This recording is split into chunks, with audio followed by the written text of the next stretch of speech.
என்பதையும் நாம் சிந்தித்து பார்க்க வேண்டும். ஆக கிராமத்தை காட்டிலும் நகரம்தான் மகிழ்ச்சியை தருகிறது என்று பேசுவதற்காக வருகிறார் அருமை தம்பி கவிஞர் எபனேசன் அவர்களை உங்களது கைத்தட்டல் கிடையே வருக வருக என்று வரவேற்கிறேன். கெட்டும் பட்டணம் போய் சேர் என்று சொல்வார்கள். எதற்காக தெரியுமா? ஒருவன் வாழ்வில் கெட்டு எந்த நிலையில் இருந்தாலும் அவனை தூக்கி விடுகின்ற மேன்மை என்பது நகரத்திற்கு உரியது என்பதை நாம் மறந்துவிடக் கூடாது. மகிழ்ச்சி என்பது என்ன என்பதை வைரமுத்து மிக தெளிவாக நமக்கு எடுத்துரைக்கிறார்.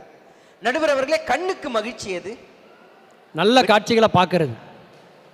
கண்ணுக்கு மகிழ்ச்சி ஆனந்த கண்ணீர். காதுக்கு மகிழ்ச்சி எது? நாளைக்கு லீவுன்னு இவங்க பிரின்சிபால் சொல்றதா?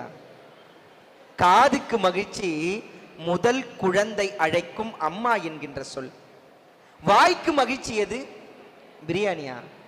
வாய்க்கு மகிழ்ச்சி தப்பின்றி உச்சரிக்கும் தாய்மொழி.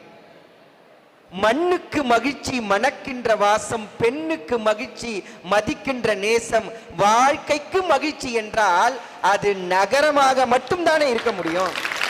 எங்க அக்கா பேசுனாங்க பாரு, ஆத்தே விட்டா அந்த அக்கா வாயிலே வடை சுட்டு வடஅமெரிக்கால வித்துருவாங்க போல இருக்குது.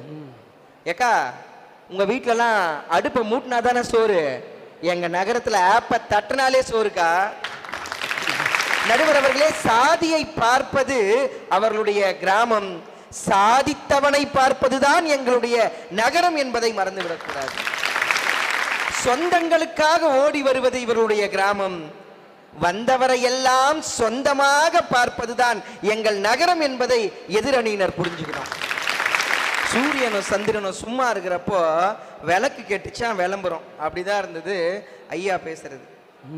எங்களுடைய மன மகிழ்ச்சியும் மன நிறைவும் என்பது சூரியனையும் சந்திரனையும் போன்றது.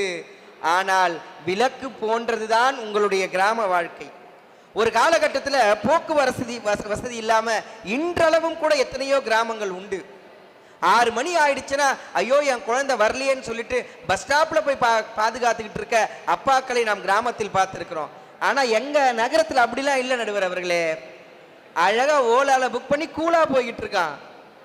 இந்த வசதி வாய்ப்பு அவங்களுக்கு உண்டா? சொல்லுங்க பார்ப்போம். நிச்சயமா கிடையாது.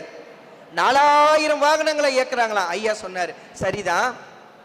4000 வாகனங்களை இயக்கி நகரத்திலிருந்து கிராமத்துக்கு வரீங்களே, ஏன் அங்கேயே இருந்துருங்க. எதுக்கு வரீங்க? உங்கள் குடும்பம் மகிழ்ச்சியாய் மனநிறைவாய் வாழ வேண்டும் என்றால் நீங்கள் நிச்சயமாக நகரத்திற்கு வந்தால் மட்டும் தானே முடியும். அதனால தானே நகரத்துல எல்லாரும் வந்திருக்கிறீங்க. நகரம் என்பது என்ன? அனைவரும் நகர்ந்து வந்ததுதான் நகரம். நடுவர் அவர்களே, இவங்க சொல்றாங்களே எங்களுடைய கிராமம் தான் சிறந்தது என்று.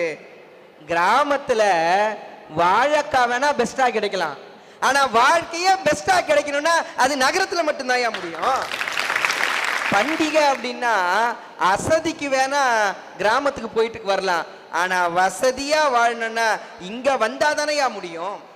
இன்னைக்கு இவங்க சொல்றாங்களே எல்லா பொருளையும் நாங்க தான் கொடுக்கறோம். சரி, விலை வைக்கிறது யாரு? சுண்டக்காய் 2 பணம்னானா சுமக்கூலி 8 பணம்னானா? நீங்கள் எதை விளைவித்தாலும் விலை வைத்தாலும் அது எல்லாமே ஐயா சொன்னார் வாழைப்பழம். ஐயா நீங்க என் கூட வாங்க, நகரத்துல கிடைக்காத பழமே கிடையாது. உங்க ஊர்ல ஆண்டிப்பட்டி அரசப்பட்டில இருந்து எல்லா பட்டியிலே கிடைக்கிற எல்லா பழமும் எல்லா காய்கறியும் ஒரே இடத்துல கிடைக்கும் என்றால் அது எங்க நகரத்துல மட்டும்தானே. இன்னைக்கு விவசாயத்தை எடுத்துக்குங்க. விவசாயம் பொய்த்து விட்டால் தற்கொலை செய்து கொள்கிறான். ஒரு விவசாயி ரொம்ப அழகா எழுதினார், என்னுடைய நிலத்தில் கடலை போட்டேன் விற்கவில்லை, துவரை போட்டேன் விற்கவில்லை, அவரை போட்டேன் விற்கவில்லை, கடைசியாக நிலத்தை பிளாட் போட்டேன் எல்லாம் விற்றதுன்னு எழுதினார். இன்னைக்கு இப்படிப்பட்ட நிலைமைதான்.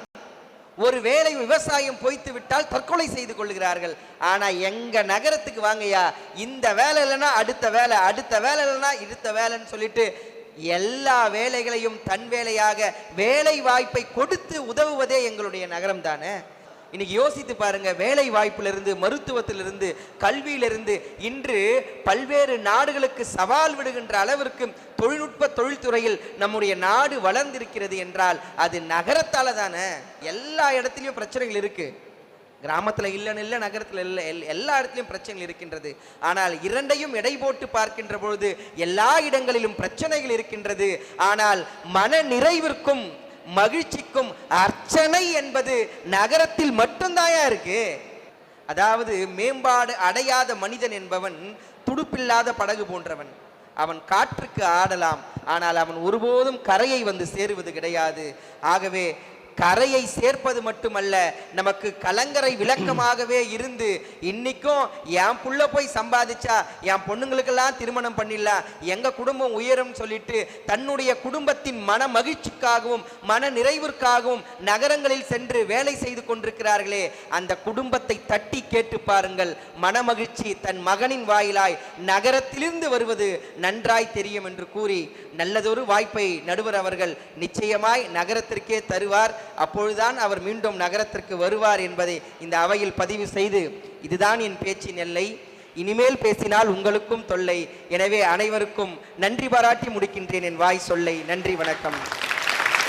கொரோனா நேரத்தில் எங்கள் வீட்டு வாசல் ஒரு பிச்சைக்காரன் சார் பிச்சை கேட்டான். யோ கீப் டிஸ்டன்ஸ் போ அப்படின்னு. கொரோனா நேரம் அவன் சொன்னா